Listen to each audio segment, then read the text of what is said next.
Awit bilang isa. Mapalad ang tao na hindi lumalakad sa payo ng masama, ni tumatayo man sa daan ng mga makasalanan, ni naupo man sa upuan ng mga mangliliba. Kundi ang kanyang kasayahan ay nasa kautusan ng Panginoon, at sa kautusan niya nagbubulay-bulay siya araw at gabi. At siya'y magiging parang punong kahoy na itinanim sa siping ng mga agos ng tubig, na nagbubunga sa kanyang kapanahunan, ang kanyang dahon na maihindi malalanta, at anumang kanyang gawin ay giginhawa. Ang masama ay hindi gayon, kundi parang ipa na itinataboy ng hangin. Kaya't ang masama ay hindi tatayo sa paghatol, ni ang mga makasalanan man sa kapisanan ng mga matuwid.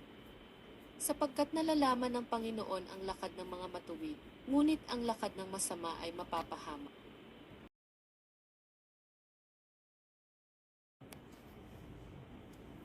Awit bilang 2. Bakit ang mga bansa ay nangagugulo at ang mga bayan ay nangagaakala ng walang kabuluhang bagay?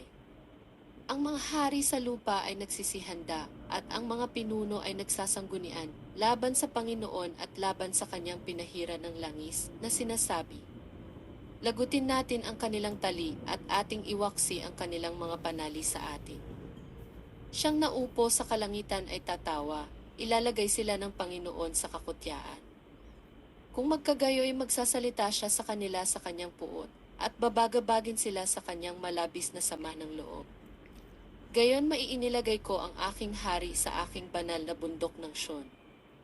Aking sasaysayin ang tungkol sa pasya, sinabi ng Panginoon sa akin, ikaw ay aking anak, sa araw na ito ay ipinanganak kita.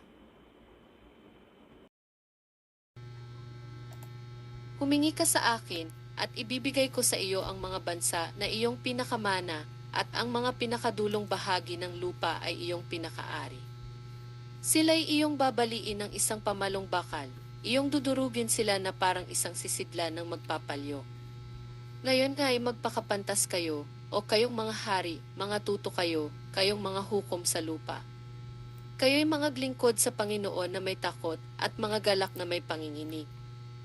Hagkan ninyo ang anak, baka magalit siya, at kayo'y mga pahamak sa daan, sapagkat ang kanyang puot ay madaling magalap.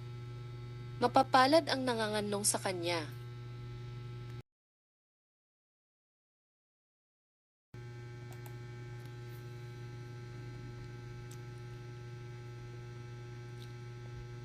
Awit bilang 3.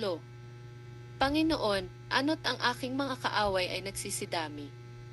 Marami sila na nagsisibangon laban sa akin. Marami ang nagsasabi sa aking kaluluwa, walang tulong sa kanya ang Diyos. Sela. Ngunit ikaw, o Panginoon, ay isang kalasag sa palibot ko, aking kaluwalhatian, at siyang tagapagtaas ng aking ulo. Ako'y dumadaing ng aking tinig sa Panginoon, at sinasagot niya ako mula sa kanyang banal na bundok. Sela. Ako'y nahiga at natulog, ako'y nagising, sapagkat inaalalayan ako ng Panginoon. Ako'y hindi matatakot sa 10,000 ng bayan na nagsihanda laban sa akin sa buong palibot. Bumangon ka, o Panginoon, iligtas mo ako, o aking Diyos, sapagkat iyong sinampal ang lahat ng aking mga kaaway, iyong binungal ang mga ngipin ng masasama. Pagliligtas ay ukol sa Panginoon, sumaiyong bayan nawa ang iyong pagpapala. Sela.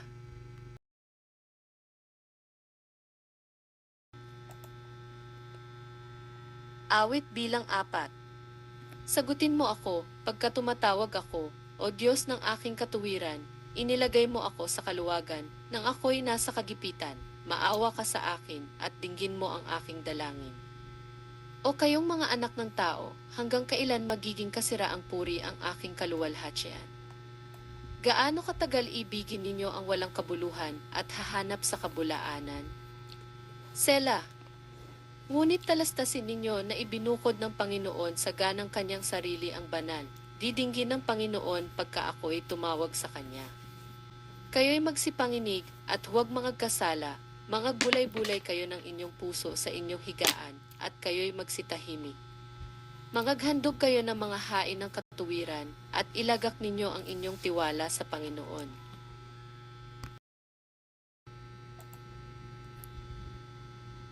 Marami ang mga nagsasabi, sinong magpapakita sa amin ng mabuti? Panginoon, pasilangin mo ang liwanag ng iyong mukha sa amin. Ikaw ay naglagay ng kasayahan sa aking puso, nang higit kaysa kanilang tinatangkilik ng ang kanilang butil, at kanilang alak ay magsidami. Payapa akong hihiga at gayon din matutulog, sapagkat ikaw, Panginoon, pinatatahan mo akong mag-isa sa katiwasayan.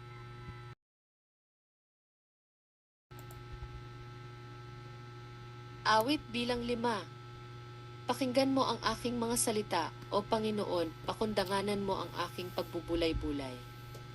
Dinggin mo ang tinig ng aking daing, Hari ko at Diyos ko, sapagkat sa iyo ay dumadalangin ako.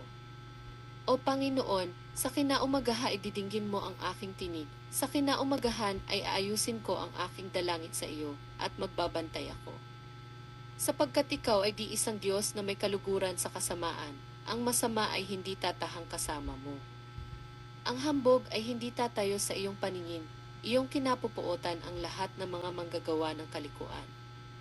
Iyong lilipulin sila na nangagsasalita ng mga kabulaanan, kinayayamutan ng Panginoon ang taong mabangis at magdaraya.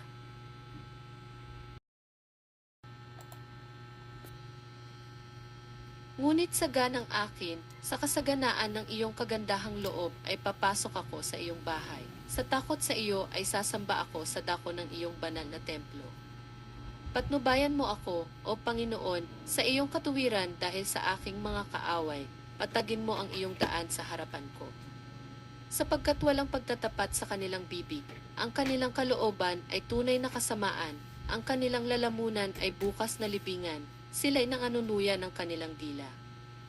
Bigyan mong sala sila, O Diyos, ibuwal mo sila sa kanilang sariling mga payo, palayasin mo sila sa karamihan ng kanilang mga pagsalangsang, sapagkat sila'y nanganghimagsik laban sa iyo. Ngunit iyong pagalakin ang lahat na nagsisipagkanlong sa iyo.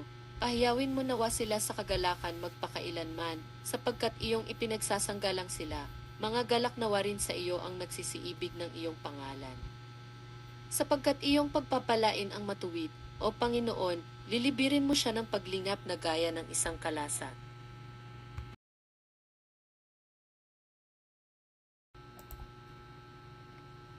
Salamat sa Diyos na may likha,